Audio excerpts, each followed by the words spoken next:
All right. Very, very good. So, welcome everybody we've got a couple of more installments on the Kapila. Hold on. There we go. All right. We've got a couple of more readings on this incarnation of Lord Kapila. And this is chapter 29, the explanation of devotional service by Lord Kapila.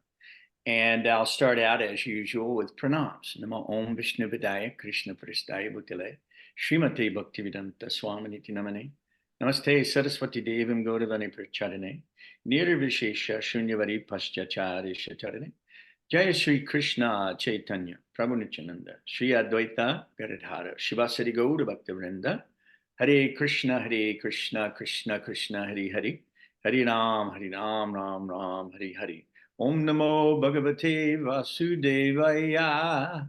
Om Namo Bhagavate Vasudevaya. Om Namo Bhagavate Vasudevaya. Yeah. So, okay. So we're going to get started on this tonight in our reading. We've got 2 chapters to do tonight. They're pretty long chapters, actually. So we're going to share some of this reading with everybody who's on the line with us. And if you don't mind, I'll begin. This is chapter 29, Explanation of Devotional Service by Lord Kapila. And this is the continuing conversation, actually, between Kapila and his mother. And so it starts out with Devahuti inquired, "My dear Lord, you have already very scientifically described the symptoms of the total material nature and the characteristics of the spirit according to the Sankhya system of philosophy. Now I shall request you to explain the path of devotional service, which is the ultimate end of all philosophical systems." Devahuti continued, "My dear Lord, please also describe in detail, both for me and for the people in general, the continual process of birth and death. For by hearing of such calamities, we may become detached from the activities of this material world. Please also describe eternal time, which is a representation of your form, and by whose influence people in general engage in the performance of pious activities. My dear Lord, you are just like the sun, for you illuminate the darkness of conditional life of the living entities. Because their eyes of knowledge are not open, they are sleeping eternally in that darkness without your shelter, and therefore they are falsely engaged by the actions and reactions of their material activities, and they appear to be very fatigued." Sri Maitreya said, "O best among the Kurus, the great sage Kapila, moved by great compassion and pleased by the words of his glorious mother, spoke as follows." Lord Kapila, the personality of Godhead, replied, "O noble lady, there are multifarious paths of devotional service in terms of the different qualities of the executor. Devotional service executed by a person who is envious, proud, violent, and angry, and who is a separatist, is considered to be in the mode of darkness. The worship of the deities in the temple by a separatist with a motive for material enjoyment, fame, and opulence is devotion in the mode of passion. When a devotee worships the Supreme Personality of Godhead and offers the results of his activities in order to free himself from the inebrities of fruitive activities, his devotion is in the mode of goodness. The manifestation of unadulterated devotional service is exhibited when one's mind is at once attracted to hearing the transcendental name and qualities of the Supreme Personality of Godhead, who is residing in everyone's heart. Just as the water of the Ganges flows naturally down towards the ocean, such devotional ecstasy, uninterrupted by any material condition, flows towards the Supreme Lord. Pure devotee does not accept any kind of liberation, salokya, sarsti, samipya, sarupya, or ekatva, even though they are offered by the Supreme Personality of Godhead. By attaining the highest platform of devotional service, as I have explained, one can overcome the influence of the three modes of material nature and be situated in the transcendental stage as is the Lord. Devotee must execute his prescribed duties, which are glorious, without material profit, without excessive violence. One should regularly perform one's devotional activity. The devotee should regularly see my statues in the temple, touch my lotus feet, and offer worshipable paraphernalia and prayer. He should see in the spirit of renunciation from the mode of goodness and see every living entity as spiritual. Pure devotees should execute devotional service by giving the greatest respect to the spiritual master and to the acharyas. He should be compassionate to the poor and make friendships with persons who are his equals. But all his activities should be executed under regulation and with control of the senses. The devotee should always try to hear about spiritual matters and should always utilize his time in chanting the holy name of the Lord. His behavior should always be straightforward and simple. And although he is not envious but friendly to everyone, he should avoid the company of persons who are not spiritually advanced. When one is fully qualified with all these transcendental attributes and his consciousness is thus completely purified, he is immediately attracted simply by hearing my name or hearing of my transcendental qualities. As the chariot of air carries an aroma from its source and immediately catches the sense of smell, similarly, one who constantly engages in devotional service and Krishna consciousness can catch the Supreme Soul, who is equally present everywhere. So, who would like to read from text 21?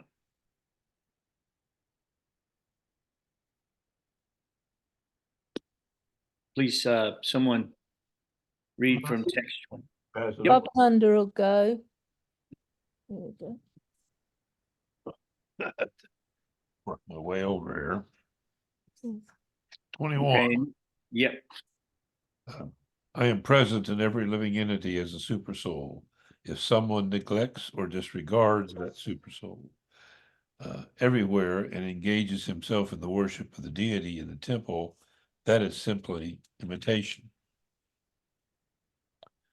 One who worships the deity of Godhead in the temple but does not know that the Supreme Lord as Paramatma is situated in every living entity's heart must be in ignorance and is compared to one who offers obligations unto ashes. Oblations.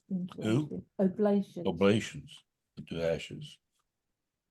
One who offers me respect but is envious of bodies of others and is therefore a separatist never attains peace of mind because of his inimical behavior towards other living entities. My dear mother, even if he worships with proper rituals and paraphernalia, a person who is ignorant of my presence in all living entities never pleases me by the worship of my deities in the temple. Performing his prescribed duties, one should worship the deity of the Supreme Personality of Godhead until one realizes my presence in his own heart and in the hearts of other living entities as well. As a blazing fire of death, I cause great fear to whomever makes the least discrimination between himself and other living entities because of a differential outlook.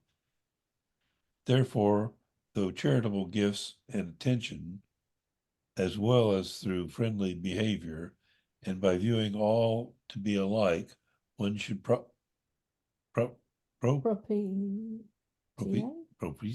I've never heard of it. And neither have I. Me, who abides in all creatures and is as their very self.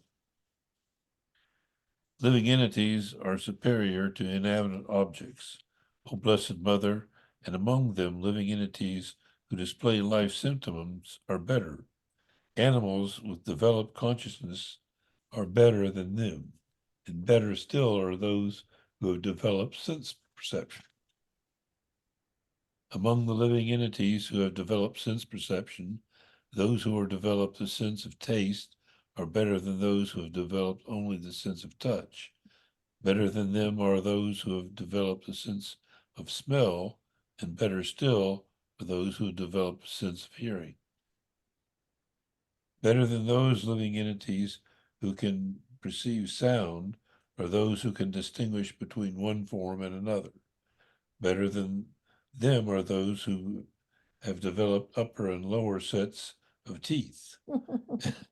And better still are those who have many legs. Better than them are the quadrupeds, and better still are the human beings. Among human beings, the society which is divided according to quality of work is best, and in that society, the intelligent men who are designated as Brahmanas are best. Among the Brahmanas, one who has studied the Vedas is the best. And among the Brahmanas who have studied the Vedas, one who knows the actual purport of the Vedas is best. Better than the Brahmins are those who know the purpose of the Vedas is he who is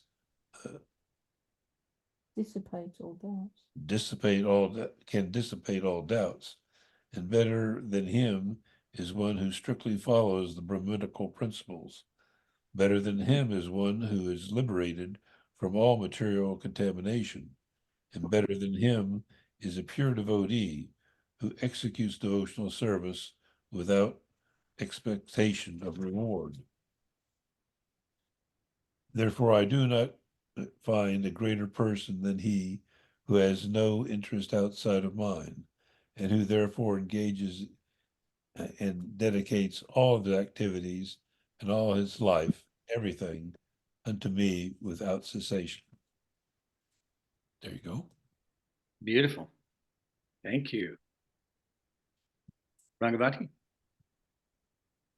Okie dokie. Such a perfect devotee offers respects to every living entity because he is under the firm conviction that the Supreme Personality of Godhead has entered the body of every living entity as the super soul or controller. My dear mother, O daughter of Manu, a devotee who applies the science of devotional service and mystic yoga in this way can achieve the abode of the Supreme Person simply by that devotional service. This Purusha, whom the individual soul must approach, is the eternal form of the Supreme Personality of Godhead, who is known as Brahman and Paramatma. He is the transcendental chief personality, and his activities are all spiritual. The time factor, who causes the transformation of the various material manifestations, is another feature of the Supreme Personality of Godhead. Anyone who does not know that time is the same Supreme Personality is afraid of the time factor. Lord Vishnu, the Supreme Personality of Godhead, who is the enjoyer of all sacrifices, is the time factor and the matter of all masters, and the master of all masters. He enters everyone's heart. He is the support of everyone, and he causes every being to be annihilated by another. No one is dear to the Supreme Personality of Godhead, nor is anyone his enemy or friend, but he gives inspiration to those who have forgotten him and destroys those who have. Out of fear of the Supreme Personality of Godhead, the wind blows. Out of fear of him, the sun shines. Out of fear of him, the rain pours forth showers. And out of fear of him, the host of heavenly bodies shed their luster. Out of fear of the Supreme Personality of Godhead, the trees, creepers, herbs, and seasonal plants and flowers blossom and fructify, each in its own season.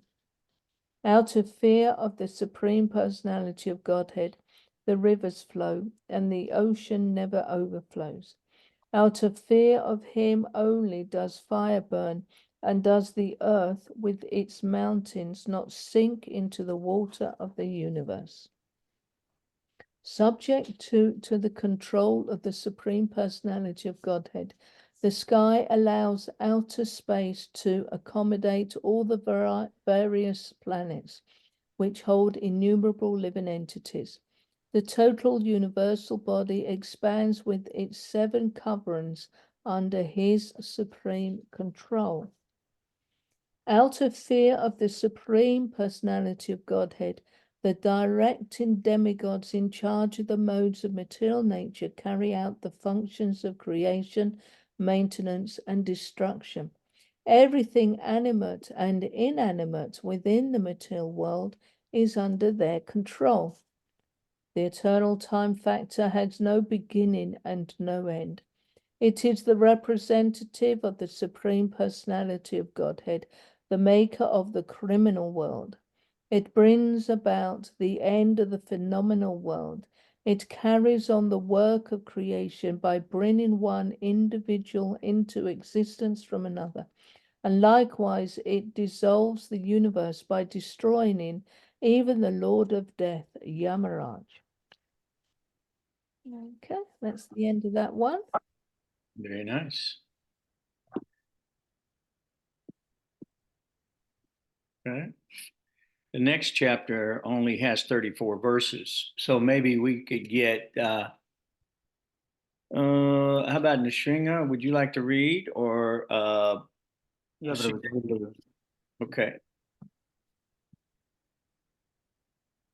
The personality of Godhead said, Chapter 30, Description by Lord Kapila of Adverse Fruitive Activities. The personality of Godhead said, as a mass of clouds does not know the powerful influence of the wind, a person engaged in material consciousness does not know the powerful strength of the time factor by which he is being carried. Whatever is produced by the materialist with great pain and labor for so-called happiness, the Supreme Personality as the time factor destroys, and for this reason, the conditioned soul laments. The misguided materialist does not know that his very body is impermanent and that the attractions of home, land, and wealth, which are in relationship to the body, are also temporary. Out of ignorance only, he thinks that everything is permanent. The living entity, in whatever species of life he appears, and finds a particular type of satisfaction in that species. He is never averse to being situated in such a condition. The conditioned living entity is satisfied in his own particular species of life, while deluded by covering influences of illusory energy. He feels little inclined to cast off his body, even when in hell, for he takes delight in hellish enjoyment. Such a satisfaction with one's standard of living is due to deep-rooted attraction for body, wife, home, children, animals, wealth, and friends. In such association, the conditioned soul thinks himself quite perfect. Although he is always burning with anxiety, such a fool always performs all kinds of mischievous activities with a hope which is never to be fulfilled in order to maintain his so-called family and society. He gives heart and senses to a woman who falsely charms him with Maya. He enjoys solitary embraces and taking with her, and he is enchanted by the sweet words of the small children. The attached householder remains in his family life, which is full of diplomacy and politics, always spreading miseries and controlled by acts of sense gratification. He acts just to counteract the reactions of all his miseries. And if he can successfully counteract such miseries, he thinks that he is happy. He secures money by committing violence here and there, and although he employs it in the service of his family, he himself eats only a little portion of the food thus purchased, and he goes to hell for those for whom he earned the money in such an irregular way. When he suffers reverses in his occupation, he tries again and again to improve himself. But when he is baffled in all attempts and is ruined, he accepts money from others because of excessive greed. Thus, the unfortunate man, unsuccessful in maintaining his family members, is bereft of all beauty. He always thinks of his failure, grieving very deeply. Seeing him unable to support them, his wife and others do not treat him with the same respect as before, even as miserly farmers do not accord the same treatment to their old and worn out oxen. The foolish family man does not become averse to family life, although he is maintained by those whom he once maintained. Deformed by the influence of old age, he prepares himself to meet ultimate death. Thus, he remains at home just like a pet dog and eats whatever is so negligently given to him. Afflicted with many illnesses, such as dyspepsia and loss of appetite, he eats only very small morsels of food, and he becomes an invalid who cannot work anymore. In that diseased condition, one's eyes bulge due to the pressure of air from within, and his glands become congested with mucus. He has difficulty breathing, and upon exhaling and inhaling, he produces a sound like gura gura, a rattling within the throat. In this way, he comes under the clutches of death and lies down surrounded by lamenting friends and relatives. And although he wants to speak with them, he no longer can because he is under the control of time. Thus the man who engaged with uncontrolled senses in maintaining a family dies in a great grief, seeing his relatives crying. He dies most pathetically, in great pain and without consciousness. At death, he sees the messengers of Lord of Death come before him, their eyes full of wrath, and in great fear he passes stool and urine. As a criminal is arrested for punishment by the constables of the state, a person engaged in criminal sense gratification is similarly arrested by the Yamadutas, who bind him by the neck with a strong rope and cover his subtle body so that he may undergo severe punishment. Thank you. Okay, Sue Devi, thank you. That was wonderful reading. Very good. While carried by the constable of Yamaraj, he is overwhelmed and tremble in their hand. While passing on the road, he is bitten by dogs, and he can remember the sinful activities of his life. He is thus terribly distressed. Under the scorching sun, the criminal has to pass through roads of hot sand with forest fire on both sides. He is whipped on the back by the constable because of his inability to walk, and he is afflicted by hunger and thirst. But unfortunately, there is no drinking water, no shelter, and no place for rest on the road. While passing on that road to the abode of Yamaraj, he fell down in fatigue, and sometimes he became unconscious, but he is forced to rise again. In this way, he is very quickly brought to the presence of Yamaraj. Thus, he has to pass 9 99,000 yugas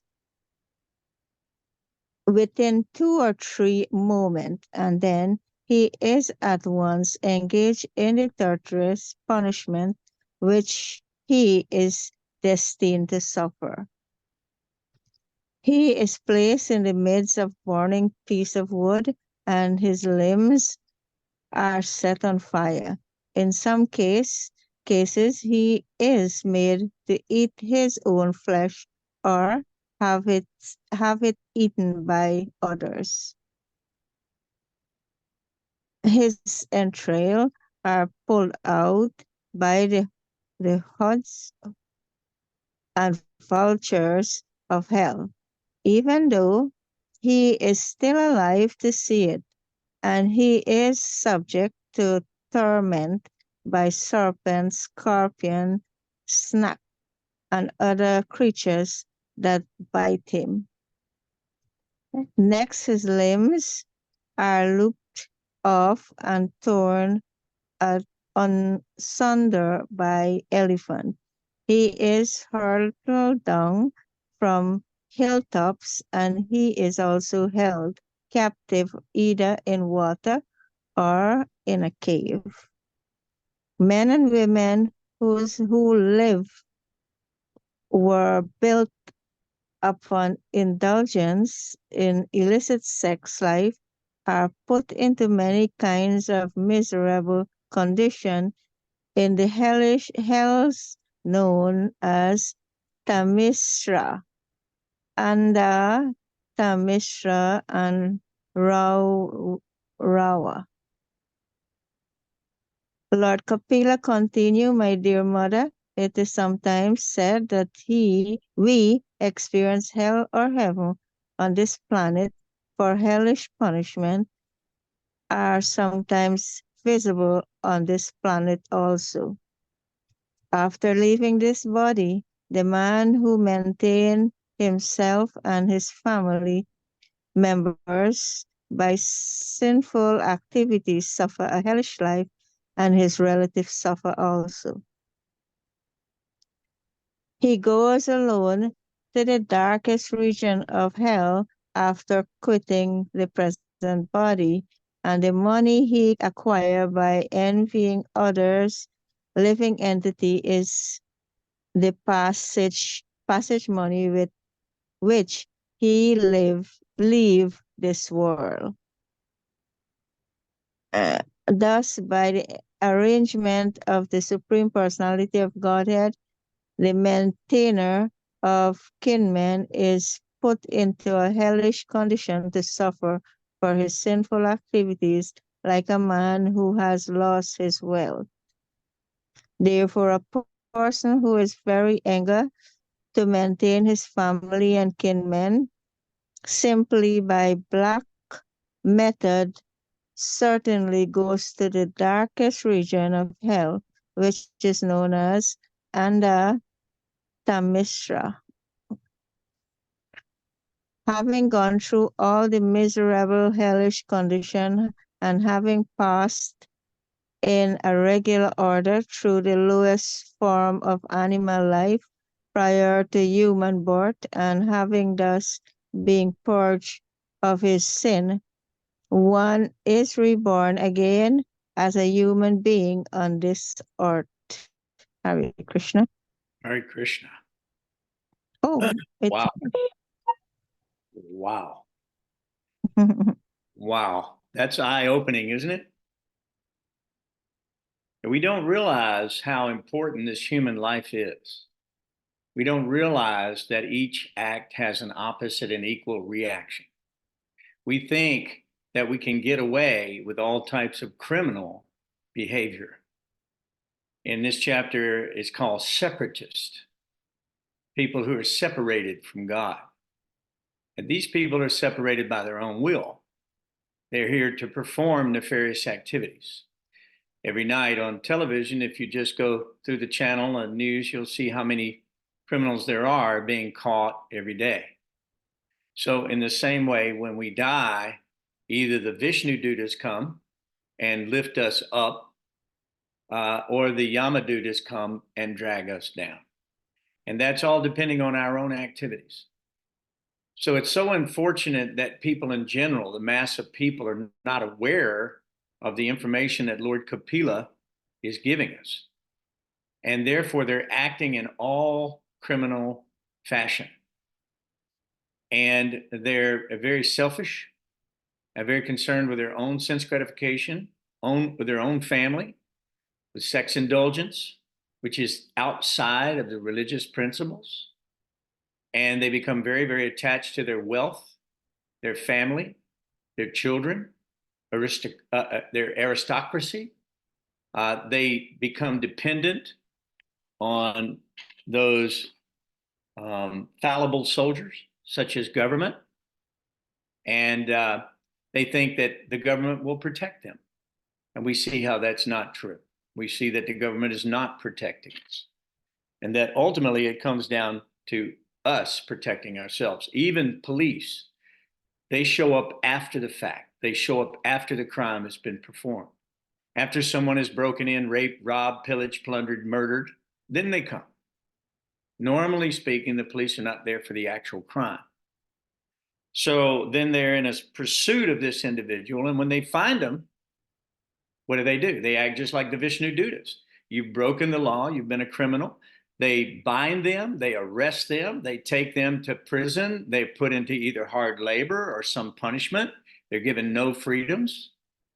And here it says they're locked in a cave or in water. Well, here they're locked inside a cage, a metal steel cage. And their life is forfeited because of the activities they did to exploit other living entities. So there is justice within the universe. And it just like it said, sometimes even in this life, we see even heavenly life a little bit. Someone is very wealthy. Someone is very powerful. Someone is very beautiful. Someone is having luxurious life. They have nice automobile, nice car, nice family. Everyone is very nice, educated, very talented, very beautiful, right? So we see how we can rise on these about the mode of goodness. We can see that we're elevated into the higher planetary systems where the demigods live. And the demigods are great devotees of the Lord. They're engaged in service to the Lord. They're dependable servants of the Lord. They live in accordance with the universal mind of God. They're not separatists. They're not criminals. They acknowledge where all of this comes from. And therefore, they offer sacrifice to the Lord in appreciation. So we can elevate ourselves by our activities, or we can degrade ourselves by our activities. That is up to us. So when we see someone in these conditions, we feel very sorry for them. But if we actually felt sorry for them, we should be educating them in this matter, which is most urgent, most important to each and every soul, that they understand that there are ramifications for their activities. It's called karma. You cannot escape the law of karma. You cannot escape it. It will follow you life after life, just like the air carries the aromas. The air is taking the scent of some foul, dead creature and carrying it, or it's carrying some beautiful flower fragrance. But the air is carrying the aroma to the destination of the nostril. So in the same way, when we leave this life, we can leave either in a very auspicious way, or we can try to cling on to the things that don't belong to us. We can think, oh, I'm still going to clutch my wealth. I'm going to possess my family, right? I don't want to leave my home. I don't want to give up the sense gratification of my body. Although my eyes have faded, I can't sense anymore. My sense of touch, smell, taste, dyspepsia. I can't eat and digest food.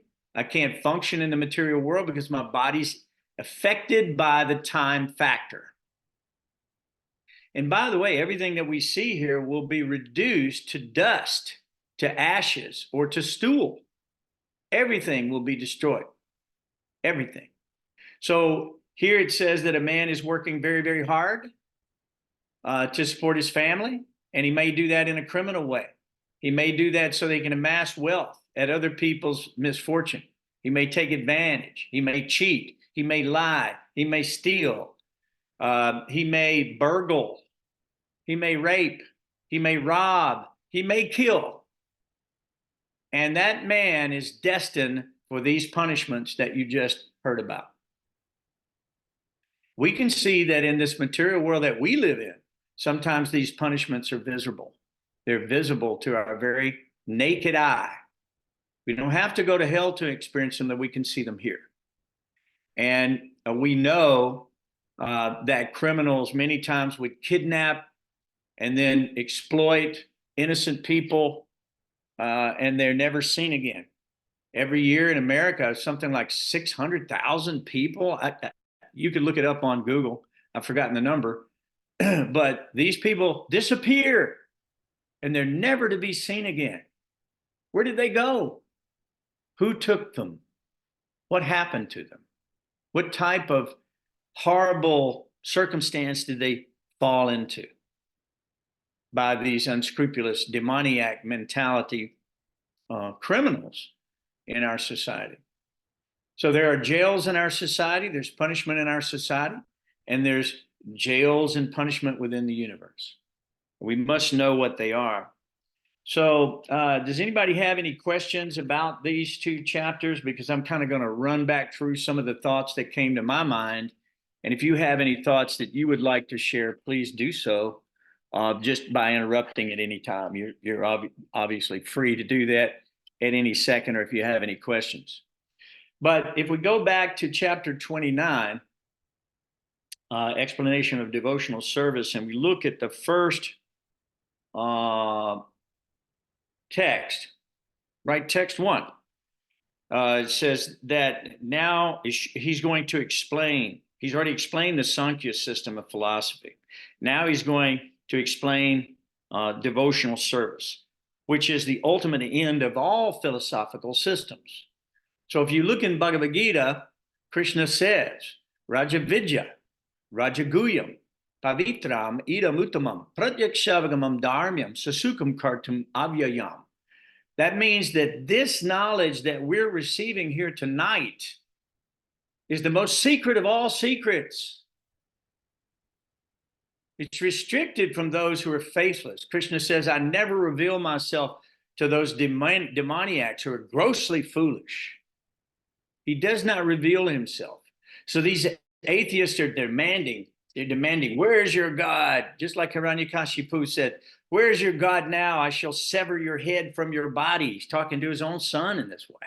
Just see how demons can be. Where's your God now? So God appeared from the pillar, and it literally bifurcated and disemboweled this horrible demon who had caused such pain and misery to all the living entities of the material world. So Raja Vidya, Raja Guyam, Pavitram idam uttamam. So he's saying this is the perfection of religion that is being explained to us because it gives direct perception of one's soul by realization. You can have self-realization. It's not an unattainable goal, but you have to submit yourself to the process of bhakti yoga or of the yoga system. Here he says, by any authorized method. And we know that in the Bhagavad Gita, it covers Ashtanga yoga, it covers Karma yoga, it covers Sankhya yoga, just like Kapila is explaining here. And then it covers bhakti yoga, the devotional service. These are all processes by which one can elevate oneself from the mire and entanglement of this material world, where suffering, the cessation of suffering, is pleasure. Take that in for a second. There's no pleasure here. The only pleasure is temporary cessation of misery. So we have nice food stuff, but hunger pain is pain unto death. If you don't eat, if there's no food for you to eat, then you will experience pain like none other. And you will actually die from the pain of hunger. So eating foodstuff may be pleasurable, but it's cessation of pain. That's all it is in the material world. So Krishna says in Bhagavad Gita that attraction and repulsion for sense objects are felt by all embodied beings. It's not just us. Even the animals are feeling attraction and repulsion. Just look at them, you can see. If you offer something that's not very nice there, they turn away, right? So, but one, at least in the human life, should not fall under the condition or the control of the senses or sense objects, because they are stumbling blocks on the path of self-realization. So the Vedas is a series of regulations for criminals. Think about it. We're here as separatists. We've left the spiritual world to come here to try to exploit this environment where we think we can be the most beautiful, the most wealthy, the most wise, the most famous, the most powerful. And yes, we'll be humble and we'll give some charity, right? But it's all for fame, profit, adoration, and distinction. So he goes on to describe these characteristics, and he says that these souls are sleeping, eternal sleep in a delusion, and they're very fatigued. They work hard like animals for a little something to eat, but a little something to eat is anywhere. Just take any place of ground, nice ground, simply disturb the soil, plant a seed, and wait a minute, and then nice food comes. What's the problem? Why are we working so hard? What is it we're working for? Is it Krishna? Or is it the tongue, belly, and the genital? Or the family? Or the nation? Or the society? Or the adoration that we seek from all these people? Is that going to satisfy you at the time of death? No. So you'll be suffering at the time of death. And if you want to hold on to these things, it will cause even more suffering. So therefore, it's recommended that we don't try to hold on to these things, that we learn to renounce these things of the material world and accept all these things of the spiritual world so that we can leave in the right consciousness at the time of death.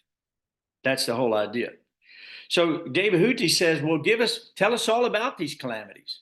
And if you will, then maybe we can become detached from the activities of this material world. What are the calamities? What's the problem with it? It looks so nice, right?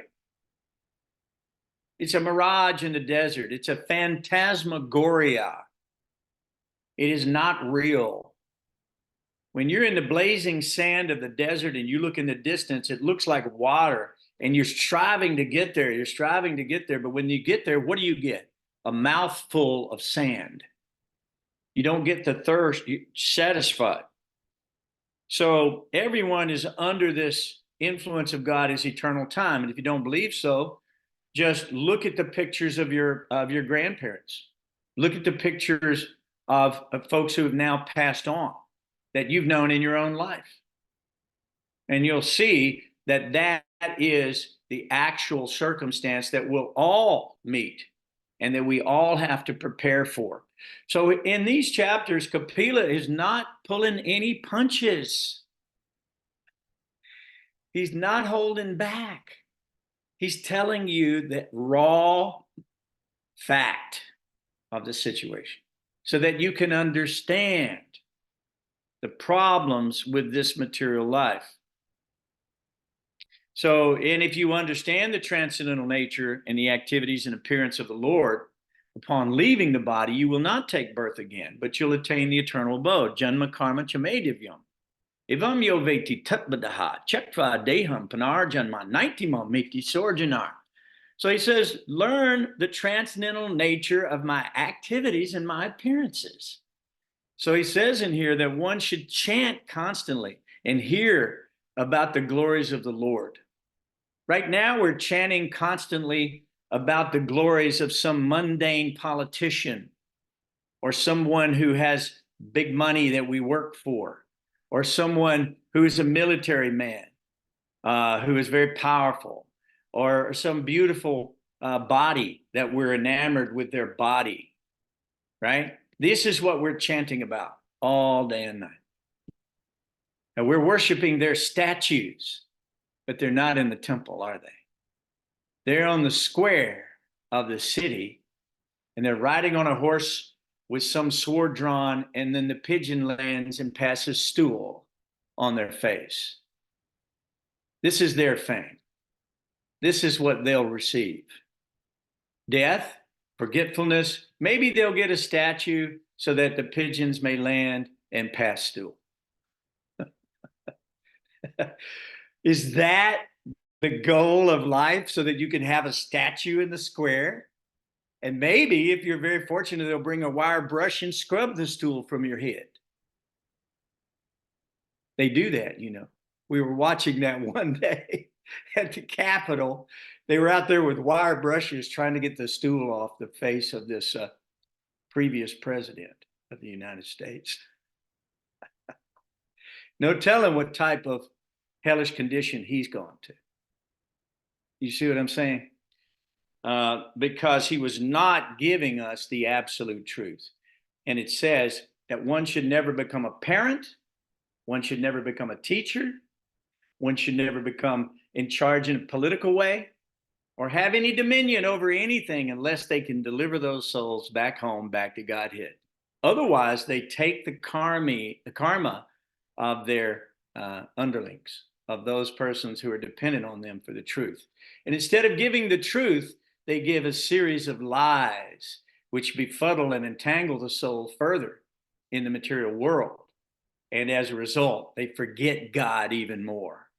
And by forgetting God, they fall down into hell. So Krishna says, Yayata mang prapadyante tangstataiva bhajamyaham. Mamavart manuvartante manusha partasarvashaha. All of them, as they surrender to me, I reward them accordingly. Everyone actually follows his path in all respects. And the reason why everyone is following his path is because he is the one who is rewarding all the benedictions and punishments based on your activities. So she says, Devahuti says, they appear to be very fatigued. So everyone is tired. You ever heard everybody say, I'm sick and tired of being sick and tired. That's how sick and tired we are. We're sick and tired of being sick and tired. Right? So where's the bliss? Where's the nectar? Where's the ecstasy? Where's the happiness? Where's the joy? What happened to all of that? We traded it off for some temporary material sense gratification that left you dry and unsatisfied, and you may have committed various atrocities to try to attain that type of sense gratification. But the sense gratification itself was fleeting, but the karma remains. So a lot of times in this life, people say, well, I'm a good man. Why is bad things happening to me? Because we've forgotten those karmic things, right? In the next chapter, Kapila explains the attitude of the child in the womb of the mother. And because he's bent over backwards, he's floating in natal fluid, being bitten by various worms and burned by various acids and gases and so forth within the I call it the abominable chamber, but it's the abdominable chamber. But nonetheless, he has come to a realization, I think it's within the first 10 months, that he is actually holds his hands and prays to the Lord. We'll be reading about that next. And he says, Lord, if you'll let me out of this miserable condition, I swear I'll never do it again. And then as soon as he comes out, even though he's crying and he's born in the stool and in the urine and the filth and the blood and the nastiness of being born into these bodies, he still falls prey, because the first thing they say, oh, look how beautiful, how wonderful. Only a parent can look at a brand new newborn child all shriveled up and wrinkled, covered by the natal sac, and think that is beautiful. It may be miraculous, but it takes a moment for it to become beautiful, right? And we're born into these environments due to our karma, and we get exactly what we deserve, okay? So the idea is here, he's explaining that there are multifarious paths of devotion in terms of the quality of the executor. So there is devotion in the mode of ignorance, right? And that is done without any attention to detail. It's done by a separatist who has a motive. Now, in the mode of ignorance, normally the only motive is that they're proud, or they're angry, or they're violent, or whatever it may be. In the mode of passion, they do it with a motive for sense enjoyment, fame, opulence. And when they do it in the mode of goodness, they do it to offer all of this back to the Lord. Now, Sringa, you have a question? But they do it to give it all back to God. And that's the mode of goodness. Did you have a question, Sringa? Yes, Prabhu, I have a question. I'm Please. Sotamandi. Mhm. Prabhu, so you mentioned that we should not take birth. Is that right, Prabhu? We should what? I didn't We understand. should not take birth in this material world. The idea is to cure death, to cure birth and death once and for all. This is what Kapila's mission is to do, is to educate us so that we don't come back to the material world. Then why was like in the initial chapters you see, like why was Brahma given, and then the expansion happened for Kumaras, and you see all Daksha Prajapati, you see all the descendants coming down, right? There are several Prajapatis, everybody. So why did that happen then? Why is that? Very simple. That's a good question. Excellent question. Excellent question. Thank you. Thank you. Yes, because you wanted it.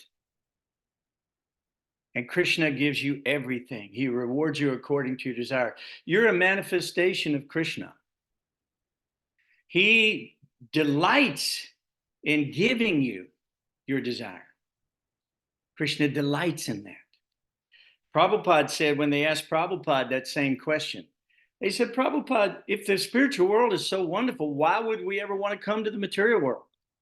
And he said, because he said, you forced Krishna to create an environment separate from him so that you could try to become Krishna. Okay? So we're here for those purposes. And even though we may be very religious, but we still have a desire for material enjoyment. So the desire for material enjoyment separate from Krishna is the root of all evil. It's the reason we fell from the spiritual sky. And so Krishna comes, he manifests Brahma, Shiva, Vishnu for maintenance, destruction of the material universe at the end, and maintenance and creation. Brahma's in the mode of passion. Shiva's in the mode of ignorance. Krishna's mode of pure goodness. So what do you want?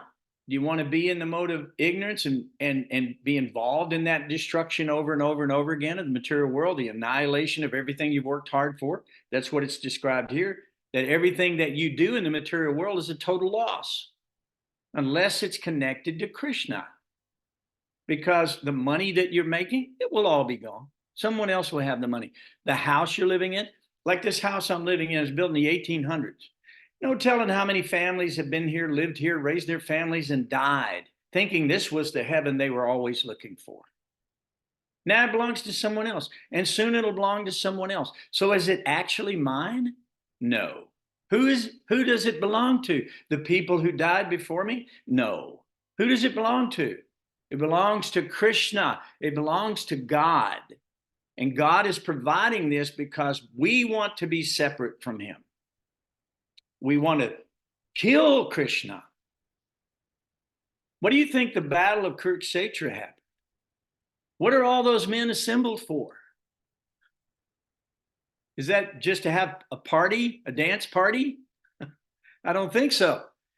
They're out on the battlefield slaying one another. Why? So that they can possess this earth, so that they can have the power of God, that they can enjoy all of this gratification. And they think that that will make them happy. And then they find out at the end that it's all a waste of time. As a matter of fact, Srimad Bhagavatam says it would have been better if you were never born. Better that you were never born, because all you're doing is we're implicating ourselves over and over and over and over and over in all these criminal behaviors. They may not look like criminal. You may, well, what's the problem? I'm just trying to have a nice family. I'm just trying to have a nice home. Well, there is no problem as long as you connected to Krishna. That will be liberating for you. You'll go back home, back to Godhead if you connected to Krishna. But if you try to separately enjoy it without Krishna, not acknowledging the Lord, then you will be lost. That's what the Vedas say, that if you fall away from the path of devotion, you will be lost. So what happens to these people? They go to hellish conditions, they suffer their karmic reaction, then they take birth in the animal species and go through all of those species one at a time, one at a time, one at a time, living hellish lives. Look at the animals outside. You know, it may look beautiful from a distance, but I can promise you that they're eating one another. That's what they're doing. They're consuming the bodies of one another, tearing their flesh from their bones. Is that love? I don't think that's love. I think it's lust. I think it's envy. I think it's all of the qualities that Bhagavad Gita talks about for those persons who are separated from God, who want to be away from God, who want to live separately from God. They don't want to understand what God, they don't want to have the same mind about it that God has. They want to have their own mind. They want to create their own existence in their own reality. And by the way, they do. And they may get rewards quickly, specifically by worshiping demigods and so forth and so on. It says in the Bhagavad Gita that they get their reward quickly. But most of those rewards are based on what's called karma kanda. Karma kanda means that I want to live in a nicer home. I want to have a more beautiful wife and family. I want to have a bigger bank account, right? I want to enjoy the material world more and more and more. They're looking for ways to cure death. Why was America even founded? They were looking for the fountain of youth. Did they find it? Excuse me, but did they find it? No. Because the person who was looking for the fountain of youth died. And everyone since then has died and grown old. Brahma Bhuvanal Loka, it says that even if you go to Brahma Loka, Brahma dies. When Hiranyakashipu said, I want immortal life, Brahma said, I can't give it. So he tried to trick him into giving him all these other things, thinking that he could outsmart God, outsmart time, outsmart Brahma. But it all ended up in disaster and failure in the lap of the Lord as he was being torn apart by the nails of the wonderful appearance of Nrsingadev. And that story's coming up too. So we'll talk about that more and more. I hope that answered your question a little bit. But we came here to be separate from God. We are criminals. This is the prison house. You're encaged in your body. You're locked in your body. You know, some people are born in deformed bodies. Some people are born miserable their whole life. They can't even wipe themselves, clean themselves. Everything has to be done for them. I'm just being candid. They are entrapped in a prison. And even if your body's perfectly healthy, you're entrapped in your body. It is a prison house within a prison house within a prison house. And that's all this is. And so are prisons supposed to have fun? Prisoners are having fun, right? Yay! No, prisoners are not having fun. They're not meant to have fun. This is not a place of fun. The eternal festival goes on in the spiritual world. And you checked out. And we came here. All of us, we decided to come here. And Krishna made the facility. But a pure devotee, it says, doesn't even accept any kind of liberation. Doesn't matter what kind. He doesn't even want it. He just wants service to the Lord. He just wants to please the personality of Godhead. He develops a taste for the name of God. He develops a taste to hear the stories of God. Let me ask you a question. What is there, 8 billion people on planet Earth? How many are on this call tonight? Do we have 7 billion here, 8 billion? No, I don't think so. Why? Because we're discussing reality, distinguished from illusion. That's what Bhagavatam does. Distinguish reality from illusion for the welfare of all. This is what Srimad Bhagavatam's meant for. So you're here because you have intelligence, because you realize the maladies and the evil of repeated birth, death, old age, and disease. It's actually evil because it's separated from the will of God and it is unauthorized behavior. So therefore, Krishna comes to teach us the Vedas and the laws of the Vedas so that we can gradually elevate ourselves out of this illusion. And then we can become self-realized, and then we can become attached to those things which are actually good for us, which are not bad for us. We're conditioned souls, conditioned by our educators, our parents, our schools, our teachers. We're taught that, this is all wonderful. This is all very wonderful because there is no alternative to this as far as they know. They haven't understood the Shastra. They don't know there's a higher taste. They don't know there's a world beyond death, a world beyond the dark, miserable, cold place where everyone has to undergo repeated birth, death, old age, and disease. So a devotee should execute his prescribed duties, which are glorious, not for profit, not for some kind of a gain in the material world, not for fame, not for adoration, not for distinction, not with violence, not with ignorance, not with sloth, but to do it in a way that is regular and it will enhance their devotional life and lift them out of this cold, dark place. So it says the devotee should see the Lord's deities, the statues of the Lord in the temple, touch the feet, worship the Lord in this way with paraphernalia and prayer. One should look at everybody as a spirit soul. In the mode of goodness, he should renounce the material world and realize that this place, if you think this is a good place to be, this is absolutely nothing compared to the happiness and the pleasure and the joy that you will have when you enter into your state of self-realization and that you enter into the kingdom of God. So that's the idea. So one has to execute these things with sense control. And by doing that, you will become free. So he says, Ye he samstar spar sayaboga. Okay, dukkha yonaya evate. What this means is an intelligent person does not take part in the sources of misery, which are due to contact with the material senses. These pleasures have a beginning and end, so the wise do not take their shelter there. So this is part of what Krishna is saying to actually is complementing actually everything that Kapila is saying. So when we enter into a stage of goodness, then we will be doing this as a sacrifice. So Krishna says, Yagyartat karmanonyacha, lokoyam karma bandhana. In other words, everything you do it as a sacrifice for Vishnu. Otherwise, it binds one to the material world, and it's the cause of your repeated birth and death and misery and loss.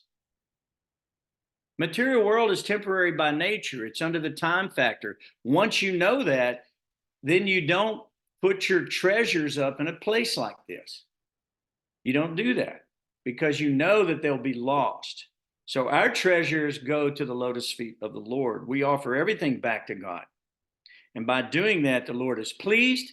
And at the time of death, the Vishnu Dutas will come for you and deliver you back to the spiritual world, where there is none of this, these things that we see that are abhorrent to us.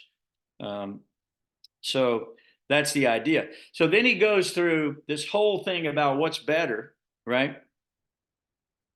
So he says also, if you see the deity in the temple, but you don't see God as the super soul in all living entities, that is not, it's not pleasing to the Lord.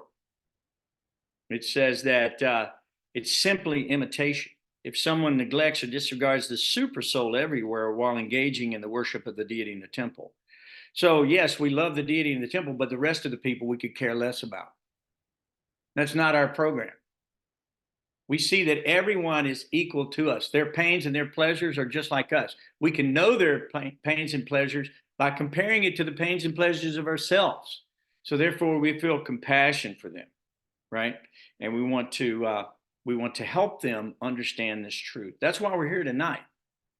I mean, we could be out at the nightclub dancing or whatever nonsense that we think we could enjoy, right? We don't have to be hearing the words of God.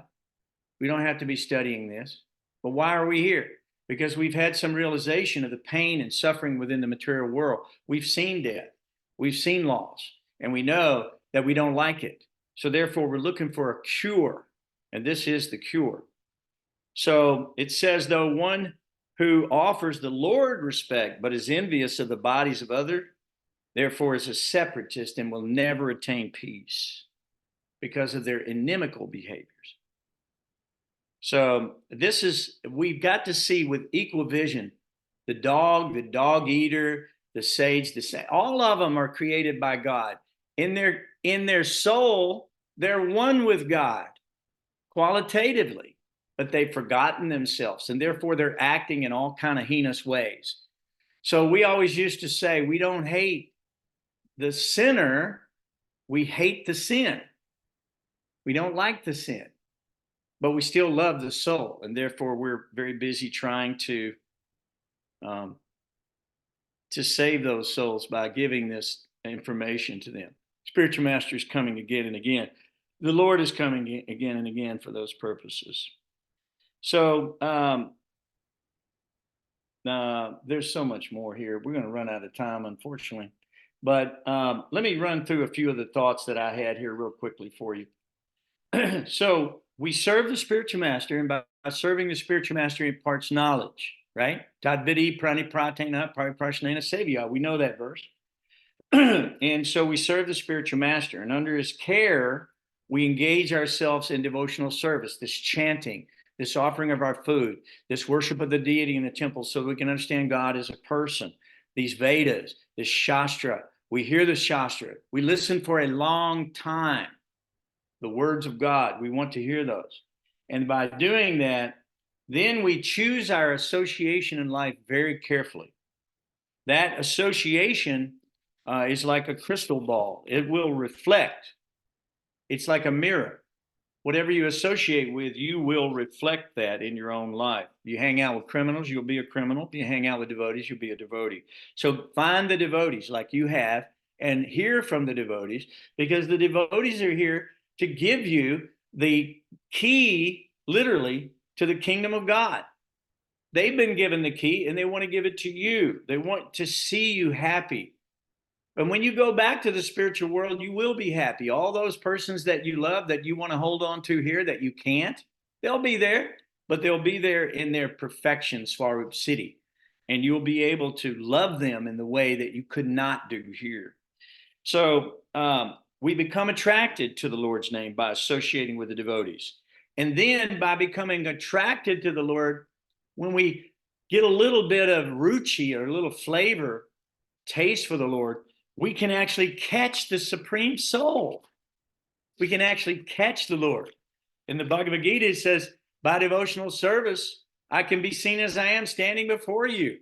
God will come. We just saw that he came to Narada. We just saw that he came to Kardama Muni. We just saw that he came to Brahma. We just saw that he's coming to Devahuti.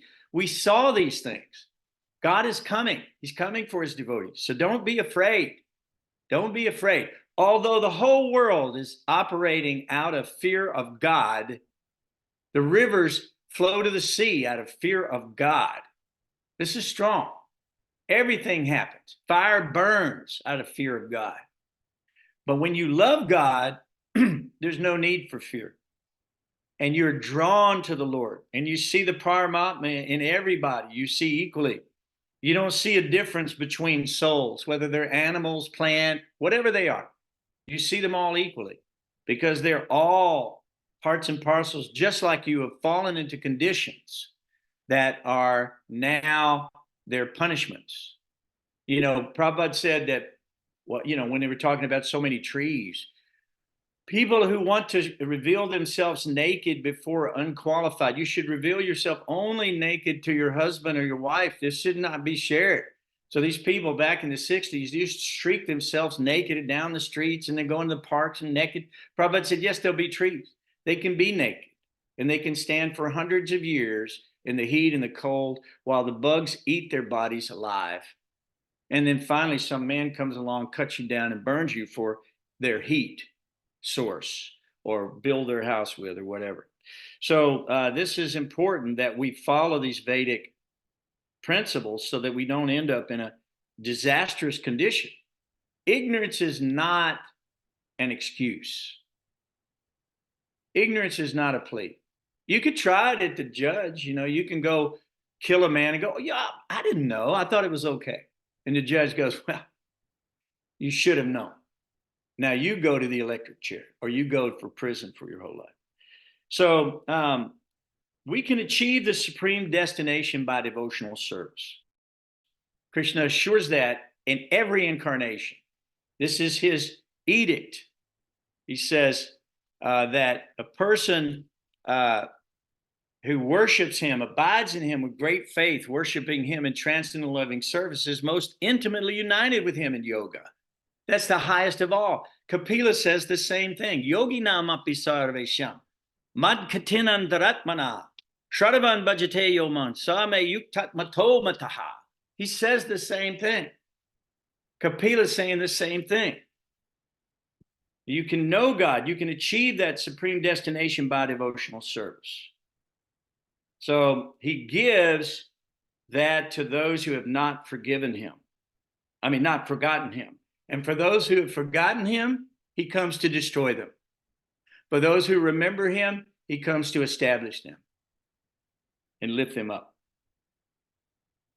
So what I thought was so funny in that chapter, though, was that even the Lord of Death, Yamaraj himself, dies. Think about that. Have you ever thought about that for a minute? Even the Lord of Death, Yamaraj, dies because everything is taken back into the Lord at the end of the manifestation.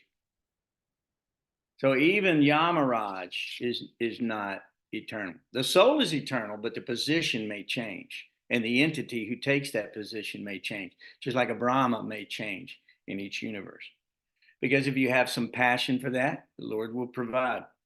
So in chapter 30, the description of adverse fruitive activities, the Lord, he doesn't pull punches. He gets right down to the nitty gritty. And a couple of things. Now, I got 2 pages, 3 pages of notes that we're not going to get to go over. I'm sorry. But they'll be in the book. That's all I can tell you. But these are very, very important points. I'll go for a few more minutes and then you guys stop me. And if you need to go, go ahead and go. But the poor spirit soul laments at the loss of everything that he thought he could hold on to. And in their material consciousness, everything that he's produced in his life is lost. So he suffers. If you go to chapter 30, you go to the next chapter. I'm just going to skip over a bunch of this for you. But, yep.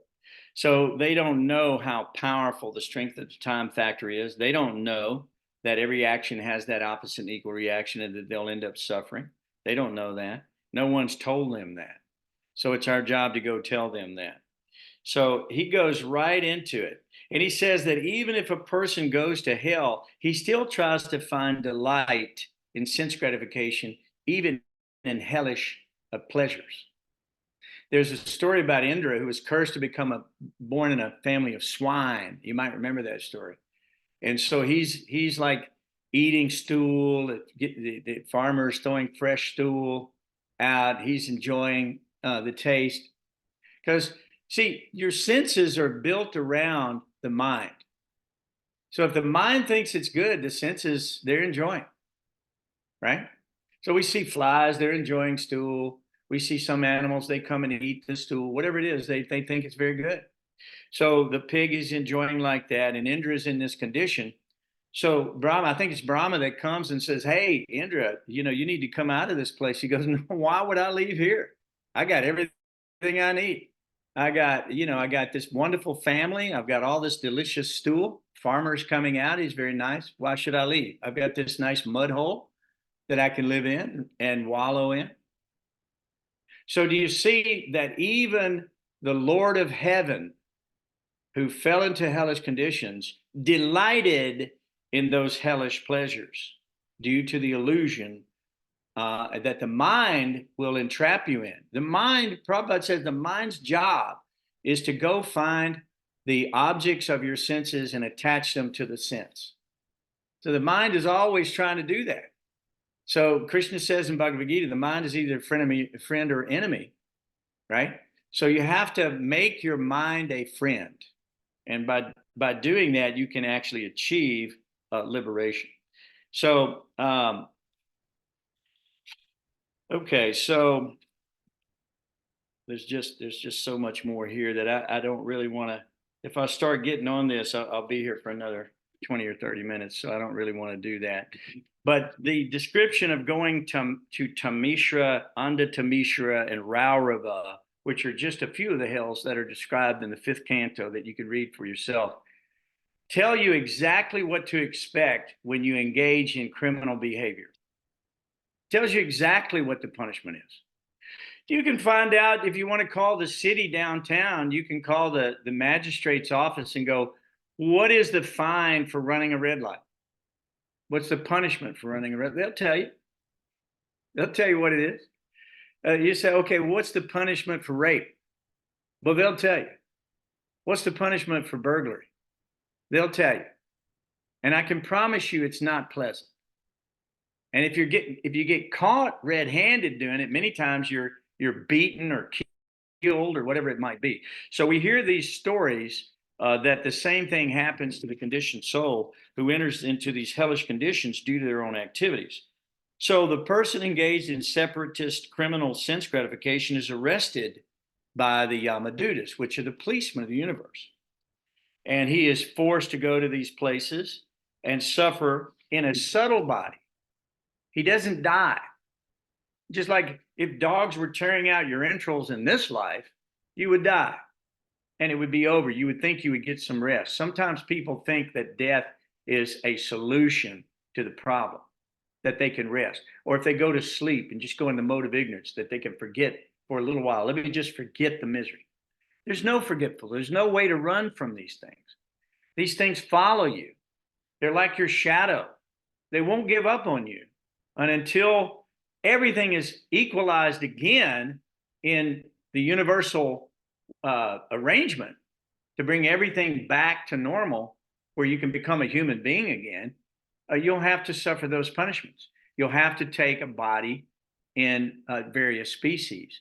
Prabhupada was saying, one time he was given a lecture, and he was saying, look at all these men who are working so very hard to provide for their families so that they can leave some money for their children later, so they can have a nice motor car and they can have nice this and that. But if the man is doing all nonsense and he's training his children to doing all nonsense, in his next life, that son of his who he loves so much may be a dog. Has anybody ever seen dogs driving a nice car? No.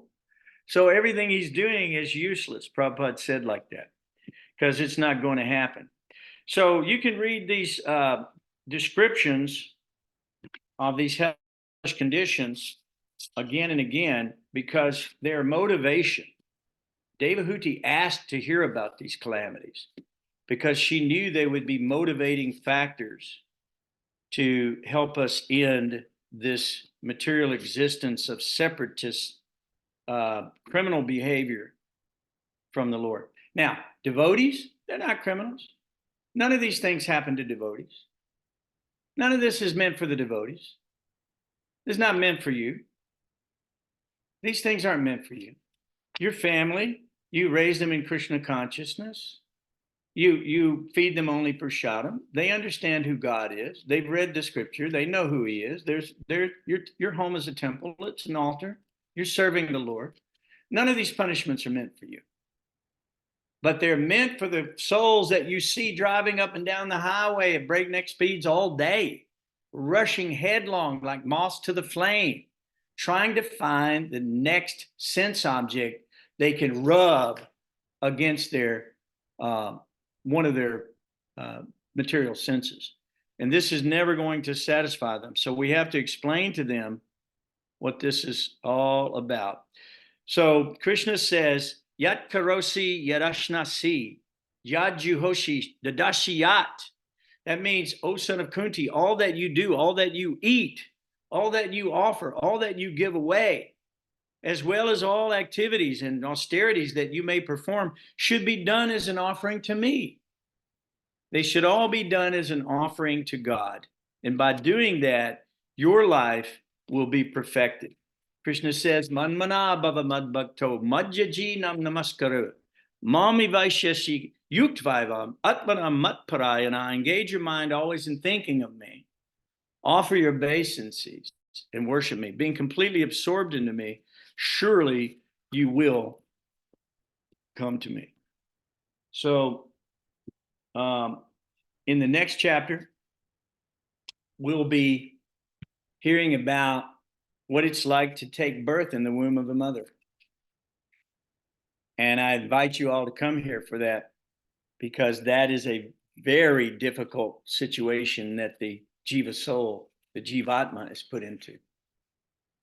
And we need to know the facts about these things. We need to understand these truths. Lord Kapila came to give us these truths.